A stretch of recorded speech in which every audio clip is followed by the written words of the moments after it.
AVN Reddy గారు. అధ్యక్ష,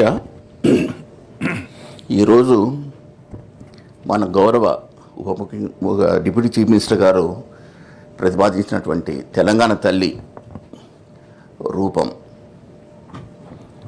నేను అభినందిస్తున్నాను. కానీ గౌరవ డిప్యూటీ చీఫ్ మినిస్టర్ ఏమన్నారంటే, ఇదివరకు రూపొందించినటువంటి తెలుగు తల్లి విగ్రహాలకు గుర్తింపు లేదన్నారు. కానీ గత 10 సంవత్సరాలకెళ్ళి ఒకటే గుర్తింపు ఉన్నది.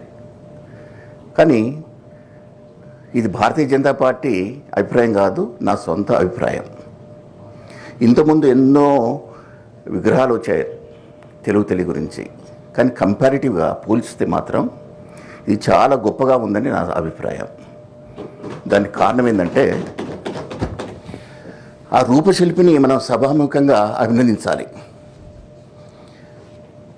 ఇంతకుముందు అటువంటి విగ్రహాలను మనం విమర్శించడం కాదు, కానీ ఏదో ఒక ఆర్టిఫిషియల్గా అలంకారాలు పెట్టి ప్రతిపాదించినట్టు రూపొందించినట్టు అనిపించింది.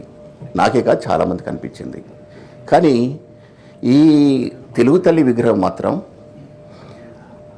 దాంట్లో శిల్పి చాలా గొప్పగా ఆలోచించేసి మన తెలంగాణ ప్రకృతిని, కల్చర్ను అన్నీ కూడా దాంట్లో రూపొందించారు. అది ఒకప్పుడు మన తెలంగాణ మెట్టల పంటలకు తప్ప వరి ధాన్యానికి ఎక్కడ నోచుకోలేదు. ఎక్కడో ఉన్నాం. ఉమ్మడి ఆంధ్రప్రదేశ్లో అన్నపూర్ణ అనేవాళ్ళు, కానీ అది ఆంధ్రకే ప్రాంతానికే పరిమితమై ఉండేది.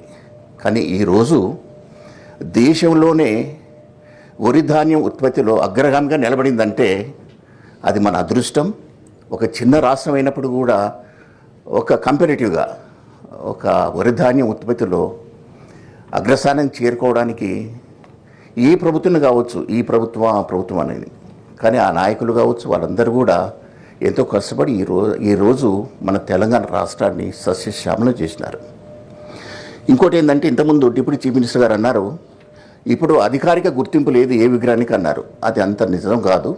ఇదివరకు ప్రతి ఒక్కరు అది అంటున్నారు, ఇదే పర్మనెంట్, ఇదే దీనికి అధికార గుర్తింపు ఉంది అన్నటువంటి విషయాన్ని ఇదివరకు ప్రభుత్వాలు ప్రకటించినాయి.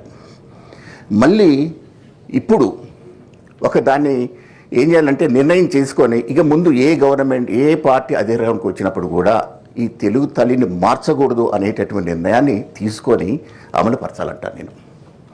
ఇంకోటి, మన రాష్ట్రం ఏర్పడిన తర్వాత టీఎస్ తెలంగాణ స్టేట్ అనేటటువంటి దానికంటే కూడా టీజీ అనేటటువంటిది చాలా బాగుంది. దీన్ని కూడా నేను అభినందిస్తున్నాను. ఇక ముందు తెలుగు తల్లి విగ్రహాన్ని మార్చేటటువంటి పరిస్థితి రాకుండా, ఎందుకంటే యంగర్ జనరేషన్కి వచ్చేసి తెలుగు తల్లి విగ్రహం ఒకసారి రిజిస్టర్ అయిన తర్వాత దాన్ని ఎరేజ్ చేసేసి ఇంకొక విగ్రహాన్ని రిజిస్టర్ చేయడం కష్టమవుతుంది అధ్యక్ష. ఇది రిపీట్ చేస్తే ఏమవుతుందంటే దానికి విశిష్టత కోల్పోతాం మనం, దాని ప్రాముఖ్యతను కోల్పోతాం. తెలుగు తల్లి అనేటటువంటి ప్రతిబింబాన్ని యంగ్ చిల్డ్రన్కు, రాబోయే జనరేషన్ వాళ్ళకు రిజిస్టర్ చేయాలంటే ఇక ముందు ఇటువంటి మార్పులు తీసుకురాకుండా ఉండవలసినటువంటి బాధ్యత ప్రభుత్వానికి ఉన్నది. Thank you very much. ఈ విగ్రహంలో ఉన్నటువంటి దాన్ని కూడా మళ్ళీ వర్ణించవలసిన పని లేదు, వివరణ ఇచ్చారు. దాంట్లో ప్రత్యేకంగా అది ఏంటి రూపశిల్పి ఏదైతుందో ఏ అంశాలను ప్రదర్శించాలనుకున్నాడు. చాలా అక్యురేట్గా ఉంది, చాలా అప్రోప్రియేట్గా ఉంది. థ్యాంక్ యూ వెరీ మచ్ అధ్యక్ష.